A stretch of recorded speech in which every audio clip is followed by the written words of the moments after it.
So that brings us to the final movie, which is The Killer, which I know you did like a little review on. I Was don't it care. 2 episodes ago? Yeah, it's fine. We can do another review. Um, Doesn't matter. yeah, but I did watch it today, so I just wanted to give my brief thoughts. I thought it was really good. Was not like my favorite Fincher by any means. I think it was a little bit playing it safe for Okay. him. Yeah. But I still think it was a really solid story. Obviously, Michael Fassbender is fantastic. I like the aesthetic. I like the chapters. They Yeah. broke it up really well into pieces, and I think it all came together really well. I will say the ending, though, for me I was a think I see little this a bit lot. disappointing. Yeah, I see this a lot for sure. I get that. Should we go to spoilers for this? I'm not sure because it's so new. It just came out, so I Yeah, hate to that's right. spoil it That's right. already. Let's not spoil it. I think that the strongest point of this film is the beginning. I think it's one of the best opening Yes. scenes I've seen in quite some time. And the whole idea of focusing on perfection is it's so good for this director. It's so Fincher. It's so Fincher, and I think that Fassbender kills in this. Like he very Yeah. much reminds me of David when in Prometheus. Was it David in Prometheus? It was, wasn't it? Yeah. Yeah. I think that's his name. In you know what I mean? Yeah, the android. Where he Yeah. very is android-y in this. I agree. It is a very simple storyline. I was talking about this with Epics.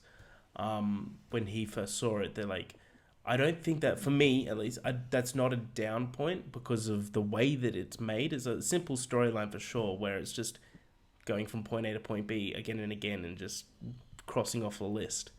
Hmm. But because of how it was made, it was kind of like it's more like the journey rather than the destination, and just the way that that's all told through the eyes of this the killer, which is an unnamed character yet again, with because he fucking loves doing these movies with unnamed characters. Hmm. I think for me, I loved it. I thought it was great. It's Yeah. yeah, that's me. No, I think the narration style I really loved. Like I loved that we got more narration than we got of him actually like speaking to people in scenes. I think that was, and I don't know if that's a spoiler to say that, but I think that was a really cool aspect of it. And I think stylistically it was fantastic.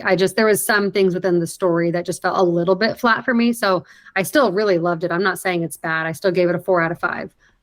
But it just was not like quite as top tier, I guess, as I was expecting Yeah. from what other people have been saying. So in that sense, I guess I was like mildly disappointed, but not really. It's still one of the best movies of the year for sure. Yeah, it very much. I likened this on the podcast a couple weeks ago.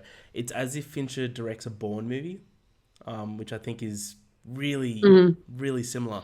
Because there's an action scene, a fight scene that happens like midway to mid end of the film. I think it's one of the best action scenes of the year. I think it's so heavy and so gritty, and it's just like you're Hmm. feeling every punch. And it's Yes. so good. Oh, Like you I could really like feel it. how dense that guy was when they Yeah. were fighting. Like just from the sounds and the nature of the fight, like choreography. It was really cool. Yeah, agreed. Fuck yeah. Go watch The Killer. It's on All Netflix now. right.